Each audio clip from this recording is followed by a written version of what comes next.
said, guide your child, set limits, don't abuse or don't be harsh, develop a nurturing environment, etc. etc. Let's see how we can guide or alter the habit of children which are unacceptable. Many parents struggle with disciplining their children. Some have hardest time just trying to toilet train them. The thought alone of teaching a child how to act or perform is an everyday struggle, especially when it comes to dealing with behaviors. However, there are several techniques that derive psychological experiment which can help parents with discipline. Let's ponder upon how the whole process of learning takes place in an individual. Please go through this video very carefully and word by word to understand, as this is the key to all your problems. This is being used widely to set a norm in psychological therapies. Human resources in companies use this to get desired result from their employees. Marketers use this to make their products and sell them better. We unconsciously use it to manage ourselves, and this is basically common sense use. The better you are able to use it, more your EQ would be and more successful you will be in all your endeavors. Learning is a key process in human behavior. Indeed, it appears to play an important role in virtually every activity we perform. Learning is diverse in nature. It occurs in several basic forms like classical conditioning, operant conditioning, or observational learning. Any individual or child learns in either of the three ways. Let's see what classical conditioning has to say. It's a form of learning in which two stimulus events become associated in such a way that the occurrence of the one event reliably predicts the occurrence of the other one. Let's take some examples. We have often seen that as soon as someone wears the shoes, kid gets alert and start demanding to go out. They have associated the event of wearing shoes with going outside. Let's take one more example. We have often seen that when mothers start picking clothes for bathing their babies, he or she will immediately start running here and there, especially when they don't like bathing. Now in both these events, conditioned stimulus is wearing a shoe or picking clothes, and the unconditional stimulus that is predicted is going outside and bathing, and hence we get the response as demand to go out or running here and there. Now let's see how we can use classical conditioning.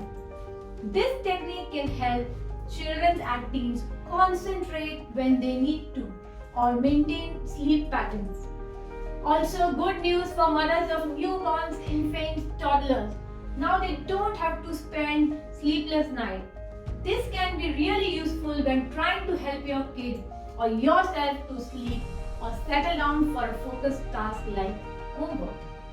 It is also useful if you and your child tends to be anxious and just need to be able to calm down quickly.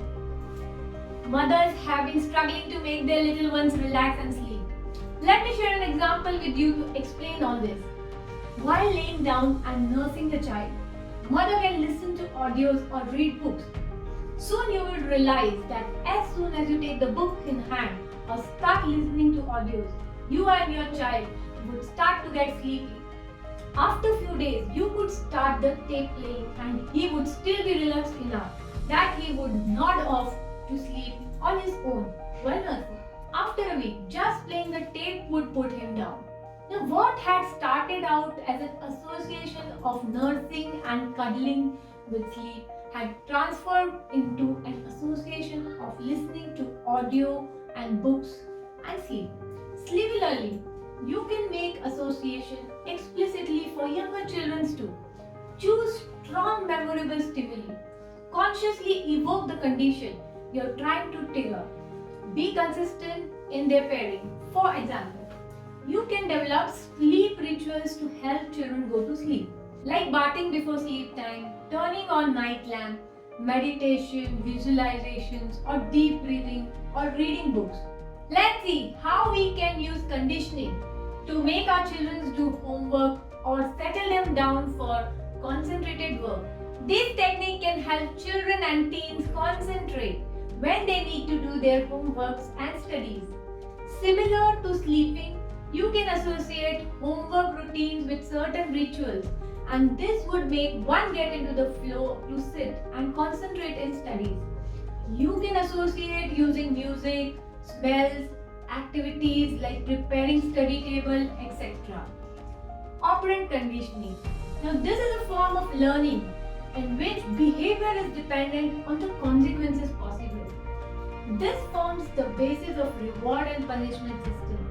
When a particular action brings in reward, it is likely to repeat, and the one bringing in punishment or negative result is likely to be avoided.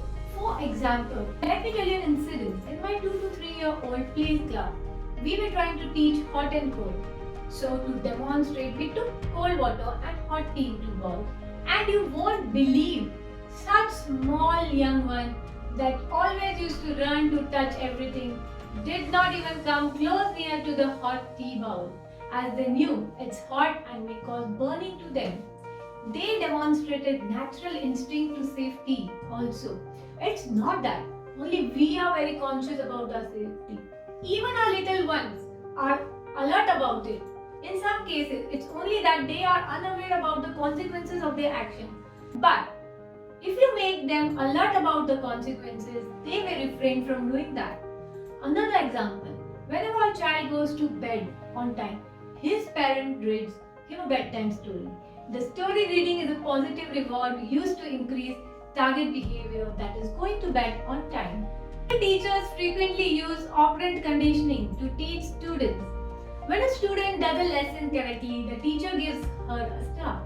This way, student learns the lesson as well as gets the star. Behavior modification using rewards and punishment requires a continuous application to remain effective. Once the reinforcement or punishment is stopped, the learning behavior gradually weakens and finally disappears in a process called extinction. We can set various rewards or punishment to get the desired behavior. Example, parents can give their child an extra allowance as a reward for cleaning dish, that is a desired behavior. A teacher may give student gold star reward for raising their hand before they speak, that is undesired behavior. Let's see some example of negative consequences of punishments. A child does not have to clean the table. That's an unpleasant event for them. After the meal, if they eat their vegetables, that is undesired behavior. Brushing their teeth, that is a desired behavior. To prevent tooth decay, this is an unpleasant event.